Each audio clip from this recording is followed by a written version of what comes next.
Assalamualaikum warahmatullahi wabarakatuh.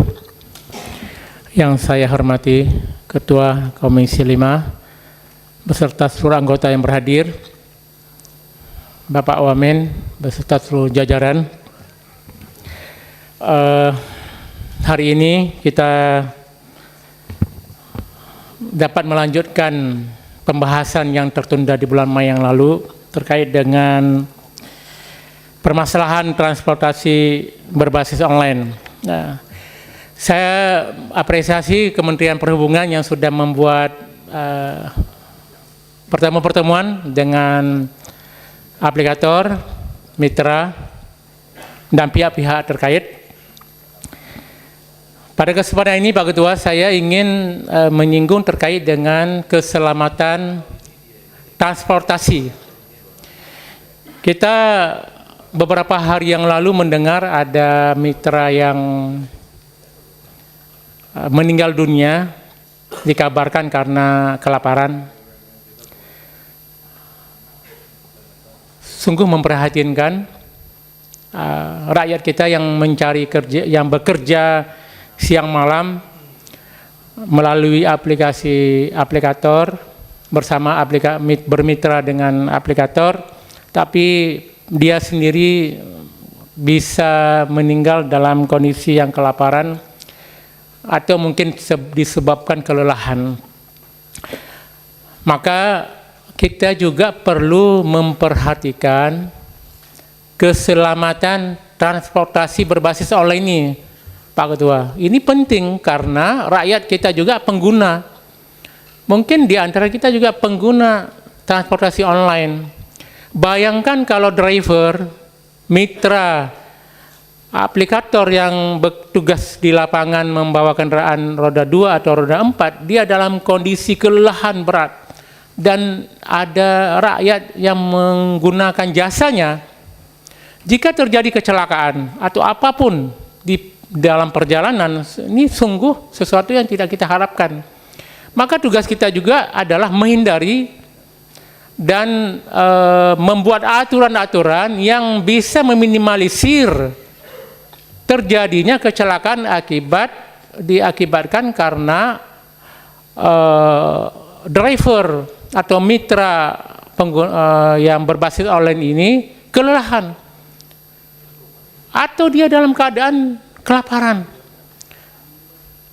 Kita mungkin hanya terfokus dengan korban driver mitra yang meninggal dunia, bahkan diberitakan sudah 12 orang meninggal dunia. Itu belum lagi yang sakit, belum lagi yang mungkin hal-hal yang lain.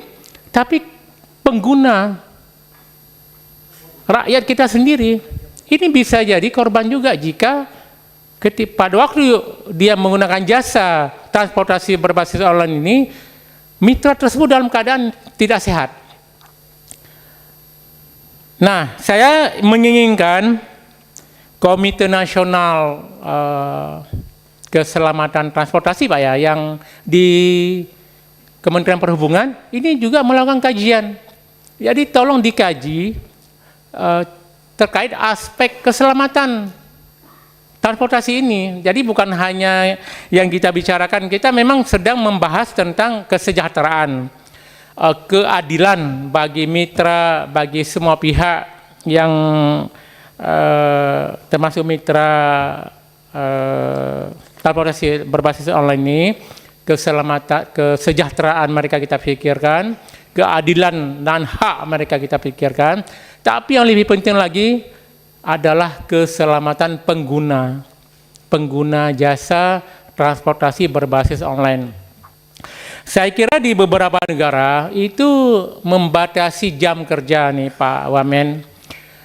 Jam kerja transportasi, kita punya pengalaman menggunakan jasa kendaraan di luar negeri, itu yang membatasi hanya 12 jam saja boleh digunakan untuk keselamatan sopir, driver, dan juga kendaraan yang dipakai. Jadi kendaraan yang dipakai tidak pernah istirahat hampir 24 jam. Jangankan drivernya, kendaraannya juga bermasalah. Nah, oleh karenanya Maka saya minta kepada Kementerian Perhubungan melalui Komite Nasional Keselamatan Transportasi untuk mengkaji juga terkait dengan transportasi berbasis online ini. Jadi supaya perubahan yang akan kita lakukan ke depan itu universal, Pak. Baik itu menyangkut hak kesejahteraan dan keadilan bagi mitra, kemudian aturan-aturan bagi aplikator, dan juga keselamatan bagi pengguna. Nah, jangan sampai juga nanti begitu mitra mendapatkan haknya yang lebih baik dari sebelumnya, akhirnya mereka tidak memperhatikan jam kerja. Jam kerja tidak diperhatikan, mereka over dan kelelahan mengejar target sehingga pengguna jasa tersebut dirugikan. Kita tidak berharap ada kecelakaan disebabkan oleh sistem. Maka kita harus membuat aturan-aturan ini. Sehingga kami, saya mewakili dari fraksi Partai Keadilan Sejahtera yang hari ini berhadir, melalui Ketua dan Wakil Ketua Pimpinan Komisi 5, kita berharap supaya keselamatan transportasi berbasis online ini juga menjadi hal penting yang kita perhatikan, dan ini menjadi bagian dari kesimpulan rapat kita juga hari ini. Walaupun ini mungkin belum final, kita akan membahas juga lebih lanjut. Tapi konsen saya hari ini, Pak Wamen, keselamatan pengguna. Bayangkan kalau drivernya kelelahan, drivernya dalam keadaan lapar, atau dia mengejar target, walaupun hak-haknya sudah terpenuhi, tentu ini sangat berpotensi kepada kecelakaan di jalan raya. Maka saya berharap ada kajian dari Komite Nasional Keselamatan Transportasi ini yang berada di Kementerian Perhubungan, mengkaji khusus terkait dengan transportasi berbasis online. Hal-hal yang lain tadi sudah disampaikan oleh teman-teman komisi. Insya Allah kita semuanya sepakat untuk menyempurnakan dan melakukan yang terbaik, termasuk untuk menjaga keselamatan pengguna transportasi ini. Terima kasih Pak Kedua, dari saya cukup demikian. Assalamualaikum warahmatullahi wabarakatuh.